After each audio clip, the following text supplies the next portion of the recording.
E aí pessoal, bom dia. Olha só, fechando então o roteiro de estudos da semana 9, roteiro de estudos da semana 9, a gente vai estar falando sobre a retomada de habilidades. E o tema das aulas do Centro de Mídias da semana passada foi decimal exato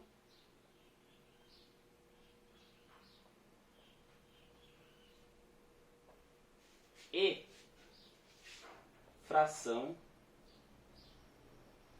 irredutível.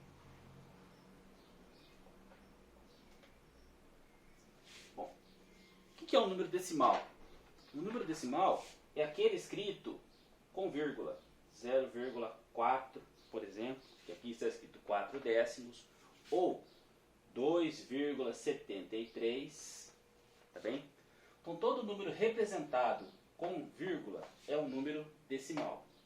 Exato é aquele que não é uma dízima periódica, por exemplo, 0,4343443.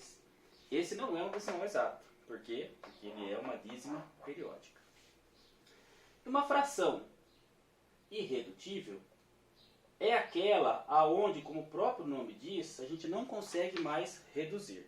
No caso, numa fração equivalente. Veja no caso da fração 2 quartos. Esta é uma fração irredutível? Não é. Por que ela não é? Porque a fração 2 quartos eu consigo simplificar o numerador e o denominador por um único valor, que nesse caso aqui é o 2. Então escrever a fração 2 quartos é a mesma coisa que escrever a fração equivalente 1 meio. Tá? Então a fração 1 meio é a fração irredutível. É uma fração irredutível. Okay? Bom, com isso, nós temos aí as questões que eu preparei para vocês que estão no roteiro. Eu não vou fazer as questões, vou explicar todas, tá certo? Para que vocês consigam resolvê-las aí e me entregar no prazo combinado.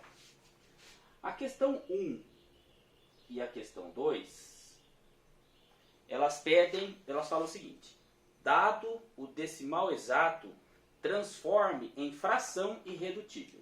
Tá? Então, nós temos aqui nessas duas questões 8 números decimais exatos. E pede para transformar em fração irredutível. Vou pegar, por exemplo, a letra A da número 1. A letra A da número 1, eu tenho decimal 0,4. Que aqui está escrito 4 décimos. Ou seja, como que eu represento esse número aqui em termos de fração? A parte inteira desse número é o número 4. Certo? Dividido. A quantidade de casas que eu tenho depois da vírgula vai ser o meu denominador, tá certo? De fração de base, no caso 10. Por que eu estou colocando aqui o 10? Porque eu tenho uma casa depois da vírgula. Se eu tenho uma casa depois da vírgula, eu coloco um zero nesse 1. Então essa aqui é até fácil, né? O que está escrito aqui? 4 décimos. 4 décimos é a fração 4 sobre 10. Tá? Só que aqui ele fala em fração irredutível. 4 décimos é uma fração irredutível? Na verdade não. Porque eu consigo dividir ou simplificar o 4 por 2 e o 10 também por 2. 4 dividido por 2 vai dar 2. 10 dividido por 2 vai dar 5. Ok? 2 quintos é uma fração irredutível? É. Então, a resposta da letra A da questão número 1 é a fração 2 quintos. Veja que isto aqui é igual a isto que é igual a isso. Eu não estou fazendo mágica, nem inventando valores, tá? Se eu dividir 2 por 5, vai dar 0,4. Se eu dividir 4 por 10, também vai dar 0,4. Tá bom? Então, essa daqui é a resposta da letra A da primeira, por se tratar de uma fração irredutível. Bom, a letra B é o seguinte: 0,025. Tá? Então aqui como que eu leio esse número decimal? 0,025? Ou 25, aqui é 4 décimos, por quê? Uma casa depois da vírgula. Se fosse duas casas, seria centésimos. Como eu tenho 3 casas, eu tenho milésimos. Quem é a parte inteira desse número decimal? 25. É 25 o quê? Quantas casas depois da vírgula? 3 casas. Portanto, 3 zeros. Só que eu não posso ter divisão por zero, então, denominador 1000. Essa é uma fração, mas não é irredutível. Agora eu vou ter que simplificar numerador e denominador por um mesmo valor, até eu atingir aqui uma outra fração na qual eu não consiga reduzi-la mais. Beleza? Todas as demais são da mesma forma. A letra C, eu tenho o valor 7,02. 7,02 é um decimal? É, porque tem vírgula. Quantas casas eu... Qual é a parte inteira desse número? Ah, Paulo, tenho 7 e tenho 2. Bom, se eu tirar a vírgula desse número, a parte inteira fica 702. Só que eu não vou tirar a vírgula, né? Só para entender isso. Tá, 702 dividido por quem? Quantas casas depois da vírgula? 2 casas. 2 casas, 2 zeros. Da mesma forma, divido numerador e denominador por um único valor até eu encontrar uma fração irredutível. Beleza? Ah, nesse aqui, qual que é a parte inteira dele? Ah, eu falei que é o 25, mas é como se eu tirasse a vírgula. 0 à esquerda tem valor? Não, me sobrou 25.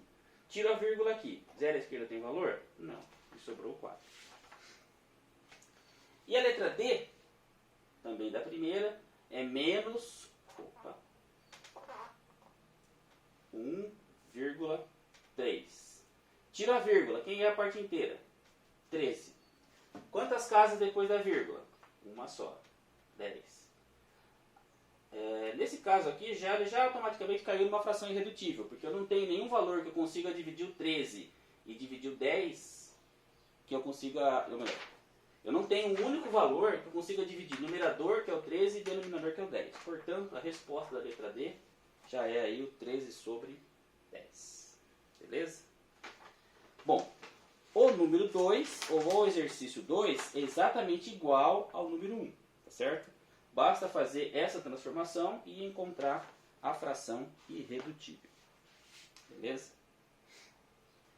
Bom, a questão número 3...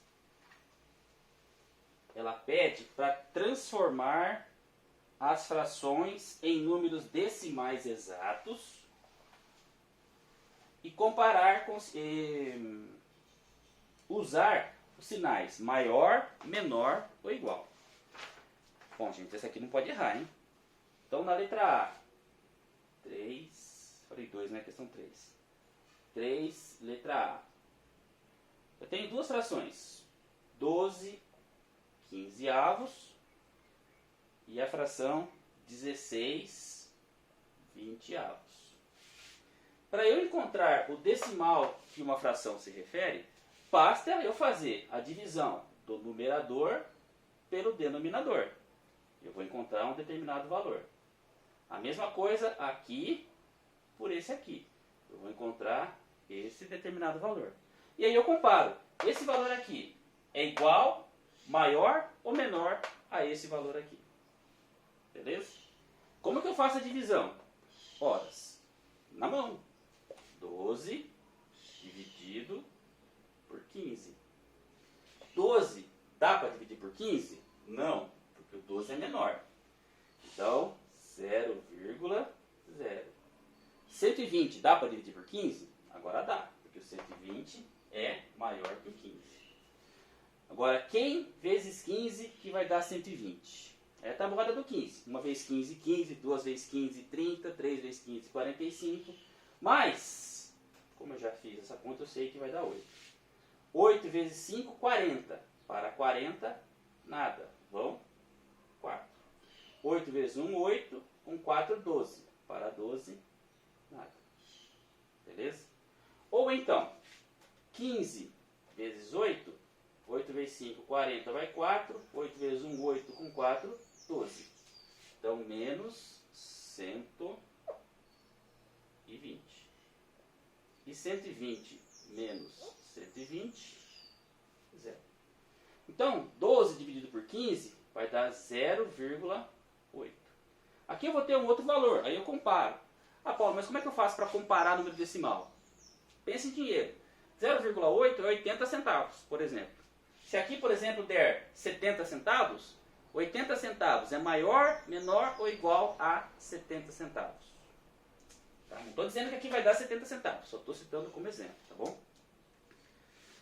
Bom, letras B e C é exatamente igual.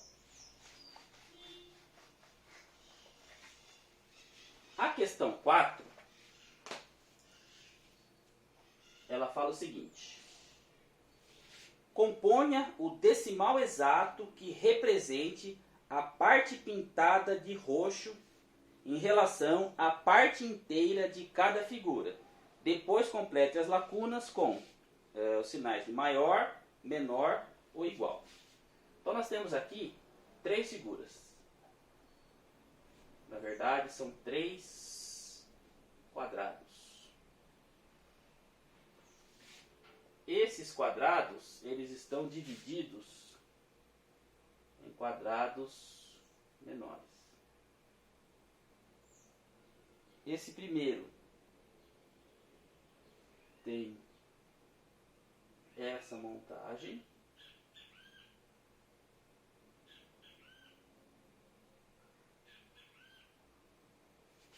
Esse segundo tem esta montagem. E esse terceiro, esta montagem. Então eu quero a representação decimal e não fracionária da parte pintada em relação ao total. Tá? Só que eu não consigo dividir, eu não consigo transformar ou informar a parte decimal sem antes pensar numa fração. Tá? Então veja só, quantos quadrados eu tenho nessa primeira figura? Eu tenho 1, 2, 3, 4, 8, 12, 16. Então, o total de quadrados dessa primeira figura são 16. E quantos quadradinhos pintados eu tenho? 1, 2, 3, 4, 5, 6, 7. Ok? Nessa segunda figura, quantos quadrados eu tenho? 4. Quantos pintados? 1, 2, 3. E nessa figura, quantos quadrados eu tenho? 1. Quantos pintados? 1 também. Agora eu vou achar os decimais, que é o que ele pede. Componha o decimal exato. Como que eu faço para encontrar o decimal de uma fração? Divido o numerador pelo denominador. Usa a calculadora, tá bom? Não tem problema. Então, dividindo 7 por 16, eu vou ter um valor aqui. Dividindo 3 por 4, vou ter outro valor aqui. E dividindo 1 por 1, eu vou ter o outro valor aqui, que vai ser 1. E agora eu vou comparar. Qual desses 3 valores é maior? Porque ele fala assim, ó, a lacuna que vocês têm que preencher, ele dá aqui, ó, este e este. Tá bom? E ele fala aqui. Ou seja, ele quer que coloque aqui o maior, depois o outro maior e por último o menor. Então, ou seja, o maior, o abaixo dele, o segundo maior e o menor. Então, entre esses 3, somente no olhar eu consigo entender que sem fazer cálculo nenhum, sem fazer análise nenhuma, que esse aqui é o maior. Tá? Então, o C seria o maior. Olhando aqui também para essa figura, sem pensar em decimal, eu consigo ver que esse aqui é o segundo maior. E por último, esse é o que tem menos partes pintadas. Tá? Então, gente, ó, esse roteiro é bastante simples também. Lembrando que isso é uma retomada de habilidades, tá certo? E o roteiro dessa semana se compõe dessas questões. Perfeito? Então, espero que tenha ajudado. E se precisarem de alguma ajuda a mais, é só me chamar aí nos grupos, tá bom? Um abraço e obrigado a todos. Tchau.